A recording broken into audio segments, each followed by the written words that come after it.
My experience with Honda dirt bikes. I've had 3 in my life. In 2016, I had an XR150L, which I turned into this. Then before that, around 2013, I had a CRF250L, which I really didn't turn into anything. And about a year and a half ago, I got my hands on what many may feel, myself included, is one of the best dirt bikes in the world. The Honda XR400R, which I turned into this. That bike, I totally loved.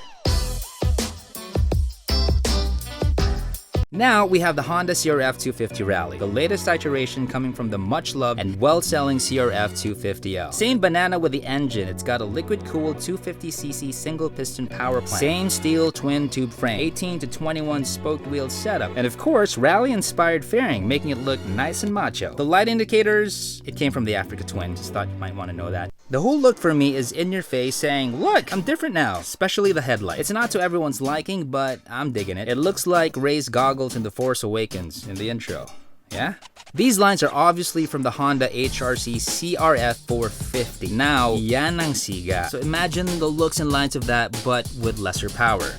Another difference from the old CRF, from 7.8 liters, the tank now is up to 10.1 liters. So it's wider, so mas macho sa tignan. Ground clearance is now higher by 15 mm. It's now 270 mm as compared to the older CRF-L. Gauge will give you basically trip A, trip B, and then your total kilometers traveled. And you got your little clock, which you can set using this. Yep, gets the job done. Here, the headlight. As you can see, that thing is now mounted to the frame alongside our gauge over here and the cluster. It's not like the old CRF when the headlight and everything was mounted on the handlebar. That would make this lighter now, somewhat. Lights here are LED. Indicators, yes. Except for this one, that's not LED. Seat height, everything is actually higher now. The original CRF is 875 mm. Now this is 895 mm. And the whole weight, everything is heavier now. From 146 kilograms to 157 kilograms. And with all of that mass, of course, your stopping power has to be better. It's now 296 mm for the front disc brakes from before, which was 256. The seats. Okay, this is essentially a workbench. So after a few hours, this thing is gonna be quite uncomfortable. Now, if you're a true blue trail rider or off-roader, people actually appreciate it this way because it's a no-frills bike. This segment will be competing with other 300cc adventure bikes out there, but distinctly versus those, this is what's going to be a killer off-road. Tires are also pretty good. These are IRCs. You can find this in other dirt bike brands as well. What I like about this particular model, if you're on the road, there's not much rumble, which is a sort of a trademark with knobbies. And at the same time, off-road, it does really well. Suspension-wise, it's just spongier. When you're sitting down, this is gonna drop. That might feel lopsided for you because that means it's gonna be lighter at the front and that's gonna affect handling. So the way to do it is you gotta adjust your shocks. Now the problem with this, it's practically very difficult to get yourselves to adjust the rings. I can't even see it, but I can feel it. There it is. I mean, how are you gonna adjust that, right? That's gonna be very tough. The way around it, you just gotta take out your shocks, adjust it, to spend time with it. I think it's worth it, and then just put it back. That's the only way around it.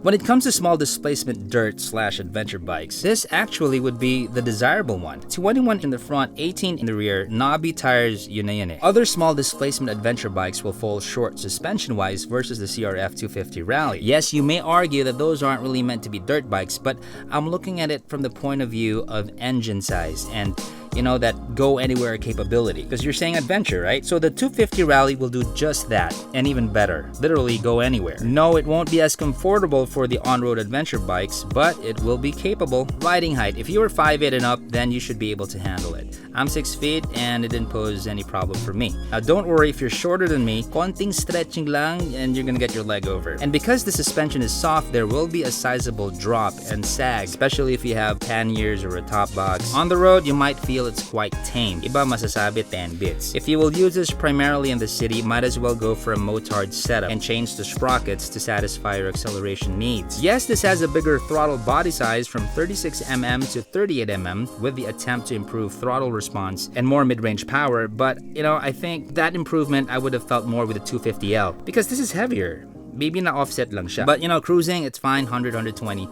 Ox na rin. Being on the road is not what the rally is about. You know, going on an adventure off-road is where the deal is with this bike. You will feel the confidence in you rise as you hit the first few bumps and realize that the CRF rally can really take it. This is where its power, where you might think na, it's lacking on road. Off-road, it's quite ample enough. Depende talaga kung saan galing. If you're used to the XR150L, then ma-appreciate mo yung power nito. I came from the XR400R recently, and that is a monster out there, man. I'm telling you, the torque of that bike is just something you have to experience. And its power is actually overkill on trails. So syempre, kumpara doon, yung CRF250, magte-10 ka talaga. But you'll get used to it. However, suspension, CRF versus XR400R, dito na ako sa CRF. Meron kang pakiramdam na sasagasaan ko kayo lahat. Yun ang dating na CRF. So yeah, with ride trails, you know, this is nothing to the CRF. Bumps, all that, no problem. Everything that a proper dirt bike should be. Now imagine a 400cc engine in this little frame. Wow, that would be heaven.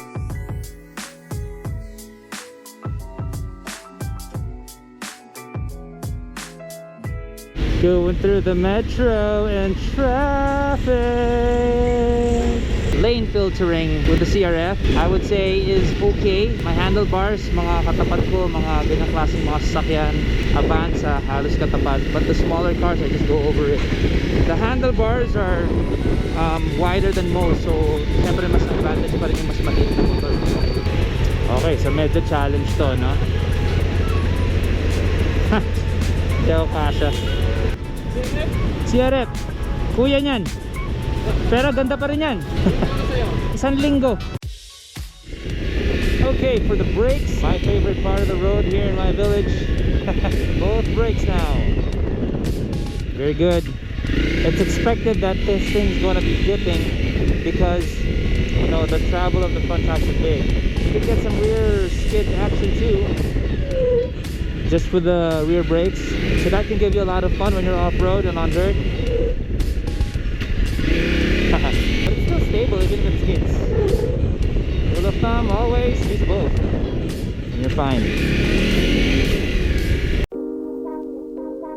The Honda CRF250 Rally cannot be denied its rough and tough lines and aesthetic appeal. It's really striking compared to what's currently out there. It's versatile amidst the emerging small displacement venture bikes coming out. So the Honda CRF Rally would have a bigger skill set compared to them. Also, maintenance cost ng Rally sobrang tipid. With my experience with the 250L, I mean, you can maintain this yourself. There's, you know, nothing much to do there. So take your pick. If you want to go on an adventure and you don't want to spend $500,000 pesos or even up to $1 million for the adventure heavyweights, then the CRF Rally is worth taking a closer look. So don't get stuck with genres. Consider what the bike can do and how it will do it as you go towards your destination. This is Zach for Makina Moto Features. Ciao.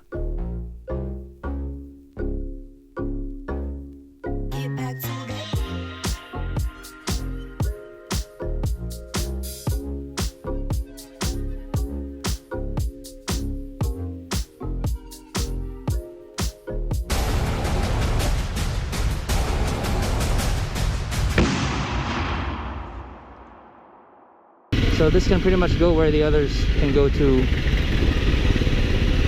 Maneuverability and tight. Uy.